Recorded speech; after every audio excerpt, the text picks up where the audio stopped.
নাম ভজ নাম চিন্ত নাম করো সার, অনন্ত কৃষ্ণের নাম মহিমা অপার।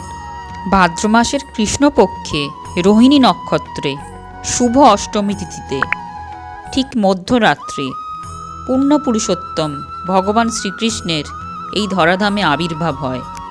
নমস্কার বন্ধুরা, শুভ জন্মাষ্টমী উপলক্ষে গোপাল মূর্তি পূজনের সমস্ত রকম মন্ত্র এই ভিডিওতে আলোচনা করা হবে। আর জেনে নেব জন্মাষ্টমী ব্রত পালনের কিছু খুঁটিনাটি কিন্তু খুব গুরুত্বপূর্ণ তথ্য, যেমন গোপালের পূজা কখন করা যায়, কি করে ব্রত পালন করতে হবে, কিভাবে উপোস করতে হবে। চলুন বন্ধুরা, তাহলে শুরু করা যাক। যেহেতু শ্রী ভগবান মধ্যরাত্রে অর্থাৎ রাত 12টাকে নিজের শুভ জন্ম মুহূর্ত হিসেবে চিহ্নিত করেছিলেন, তাই অনেক মঠ মন্দির ও ঘরে রাত 12টায় শ্রীকৃষ্ণের জন্মাষ্টমীর পূজা আরম্ভ করা হয়। আমাদের বাড়িতে যাদের গোপালের নিত্য সেবা আছে তারা চাইলে সন্ধেবেলাও পূজা করতে পারেন। বেলুড় মঠ সহ রামকৃষ্ণ মঠের বিভিন্ন শাখা কেন্দ্রে জন্মাষ্টমীর দিনে সন্ধেবেলাতেই জন্মাষ্টমীর পূজা করা হয়। আমাদের বাড়িতে গোপালের নিত্য পূজা হয়। আমরা জন্মাষ্টমীর দিন সন্ধেবেলাতেই গোপালের বিশেষ পূজা করি। গোপাল সোনাকে সকালবেলায় ঘি মাখিয়ে দুধ, গঙ্গাজল, মধু ইত্যাদি দিয়ে ভালো করে স্নান করানো হয়। আর সন্ধেবেলায় গোপালকে নতুন জামা কাপড় পরিয়ে গোপালের প্রিয় প্রিয় খাবার দিয়ে আমরা ভোগ নিবেদন করি। গোপাল সোনা তালের বড়া, মাখন, নাড়ু ইত্যাদি খেতে বড় ভালোবাসে। যদি সম্ভব হয় তাহলে এগুলো অবশ্যই দেবেন। আর যদি সম্ভব নাও হয় তাহলে কিছুই আসে যায় না, কারণ মনে রাখতে হবে ভগবান দ্রব্যের ভিখারি নন, উনি ভাবের ভিখারি। ভগবান আমাদের থেকে প্রেম ভক্তিই চান, কারণ সমস্ত জিনিসই তো তাঁরই দেয়া। গোপালের দেয়া জিনিসেই গোপালের পূজা করা, অনেকটা গঙ্গা জলে গঙ্গা পুজোর মতো। জন্মাষ্টমীর ব্রত পালন করলে আগের দিন নিরামিষ খেতে হয় এবং জন্মাষ্টমীর দিন শরীরের সামর্থ্য অনুযায়ী আপনারা উপোস করতে পারেন। কেউ নির্জলা উপোস করে, কেউ সজল উপোস করেন, মানে শুধুমাত্র জল খায়। আবার কোনো অন্ন পঞ্চরবিশস্য গ্রহণ না করে শুধুমাত্র প্রসাদী ফল, মূল, সাগু ইত্যাদি খেয়েও এই ব্রত করা যায়।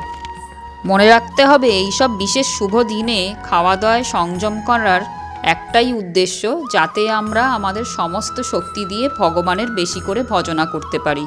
কারণ বেশি করে খেলে খাওয়া দাওয়া হজম করতেই আমাদের সমস্ত শক্তি ব্যয় হয়ে যায়।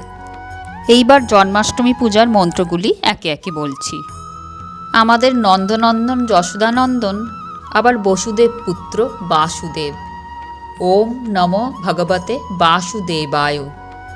এই মূল মন্ত্রটি আপনারা জপ করতে পারেন এবং এই মন্ত্রের মাধ্যমে গোপালকে তুলসীও দেয়া যায়। এবারে ধ্যান মন্ত্র। ওম নবীন নীরদ শ্যামং নীলেন্দি বরলোচনম বল্লভী নন্দনং বন্দে কৃষ্ণং গোপাল রূপিণম। এইবারে পুষ্পাঞ্জলি মন্ত্র 3 বার বলবো। হে কৃষ্ণ জনতাং নাথ ভক্তানাং ভয়ভঞ্জন প্রণন্ন ভব মামীশ দেহি শান্ন পদাম্বুজে এষ পুষ্পাঞ্জলি গোপালায় নমঃ। হে দেব হে দয়িত হে জগদেব বন্ধো হে কৃষ্ণ হে চপল হে করুণৈক সিন্ধো হে নাথ হে রমণ হে নয়নাভিরাম এষ পুষ্পাঞ্জলি গোপালায় নমঃ। নথস্যামি গৃহং নাথ ন গৃহ্ণামি ধনং তব কৃত্তামাং রক্ষ পাদাব্জে সেবায়াং সেবকং কৃতয় এষ পুষ্পাঞ্জলি গোপালায় নমঃ। এবার প্রণাম মন্ত্র। ওং কৃষ্ণায় বাসুদেবায় দেবকী নন্দনায় চ অশেষ ক্লেশনাশায় রাধাকান্ত নমস্তুতে। বসুদেব সুতং দেবং কংসচাণূরমর্দনম দেবকী পরমানন্দম কৃষ্ণং বন্দে জগদ্গুরুম।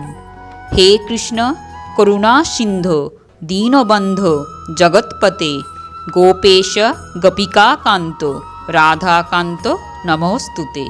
ওং নীলোৎপলদলশ্যামং যশোদা নন্দনন্দনম গোপিকা নয়নানন্দং গোপালং প্রণমাম্যহম।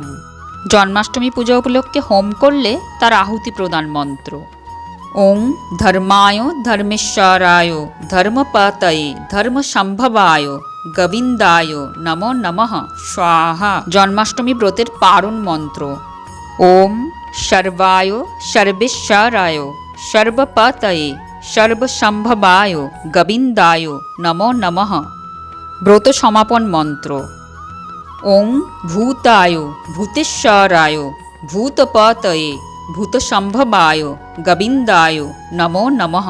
জন্মাষ্টমীর দিনে মন থেকে রাগ হিংসা দ্বেষ বর্জন করে যতটা সম্ভব কম কথা বলে ভগবানের স্মরণ মরণ করে জপ ধ্যান প্রার্থনা করে জন্মাষ্টমীর দিনটি যেন আমরা সকলে মিলে খুব ভালোভাবে কাটাতে পারি এই ভগবান শ্রীকৃষ্ণের কাছে প্রার্থনা করি। জন্মাষ্টমী নিয়ে আজকের ভিডিওটি ভালো লাগলে বন্ধুরা ভিডিওটিকে অবশ্যই একটি লাইক ও অনেক শেয়ার করবেন এবং কমেন্ট বক্সে লিখবেন জয় শ্রীকৃষ্ণ।